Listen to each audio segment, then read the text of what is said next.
ഇത് part 2 video ആണ്. Part 1 must ആയിട്ട് കാണണേ. അങ്ങനെതാ ഞാനും എൻ്റെ ഏച്ചിയും എൻ്റെ ആൻറ്റീൻ്റെ മോനും കൂടിയിട്ട് മൂത്ത ഏച്ചിൻ്റെ വീട്ടിലേക്ക് പോവാണ്. അപ്പോൾ ഇതാണ് 2 ഫ്രെയിം കൊടുക്കാൻ വേണ്ടിയിട്ട് നിൽക്കുന്നത്. അങ്ങനെ കേക്കൊക്കെ വന്നു, ചേച്ചീൻ്റെ വീട്ടിലെത്തി. നല്ല നൈസായിട്ടുള്ള വീടാണ്. അവിടെ ആണെങ്കിൽ നമ്മൾ പോകുമ്പോഴത്തേനും സ്റ്റേജ് ഡെക്കറേറ്റ് ചെയ്യായിരുന്നു. വലിയൊരു ഫാമിലിയാണ്. അതേപോലെ അവർ പരസ്പരം അപ്പുറം ഇപ്പുറം മനസ്സിലാക്കി ജീവിക്കുന്ന ആൾക്കാരാണ്. എനിക്ക് ഫസ്റ്റ് അവരെ കണ്ടപ്പോൾ മുതലേ എനിക്ക് അവിടുത്തെ എല്ലാവരും നല്ലോണം ഇഷ്ടമായിട്ടുണ്ടായിരുന്നു. നല്ല ക്യാരക്ടറും നല്ല പെരുമാറ്റവും, ആൾക്കാരോട് എങ്ങനെ സംസാരിക്കണം എന്നുള്ളത് അവർക്ക് നന്നായിട്ട് അറിയാം. ഇത് ചേച്ചീൻ്റെ 2ാമത്തെ കുഞ്ഞാണ്, ഇവൻ 1ാമത്തെ കുഞ്ഞാണ്. ഞാൻ ആദ്യം കാണിച്ച 2ാമത്തെ കുഞ്ഞിൻ്റെ ബർത്ത്ഡേ പരിപാടിയാണ് ഇന്ന് നടക്കാൻ പോകുന്നത്.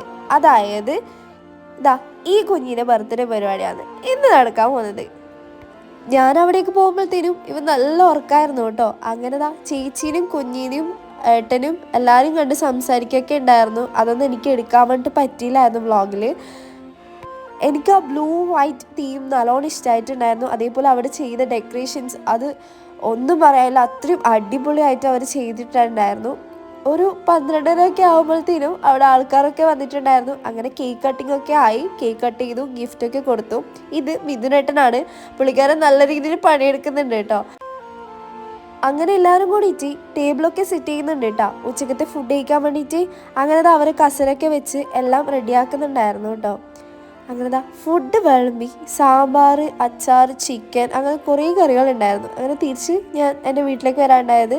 അതിന് മുന്നേ ചെറുക്കലത്ത് നിന്ന് റെപ്പിച്ചാസ് കടയിൽ നിന്ന് ഒരു അവൽ മിൽക്ക് കുടിച്ച ശേഷം ഞാനും എൻ്റെ ആൻറ്റീൻ്റെ മോനും നേരെ ബസ് കയറി. അപ്പോൾ വീഡിയോ ഇഷ്ടപ്പെട്ടാൽ ലൈക്ക് ചെയ്യുക, ഷെയർ ചെയ്യുക, സബ്സ്ക്രൈബ് ചെയ്യുക. മറ്റൊരു വീഡിയോ ആയിട്ട് വരുന്നവരേക്കും ബൈ.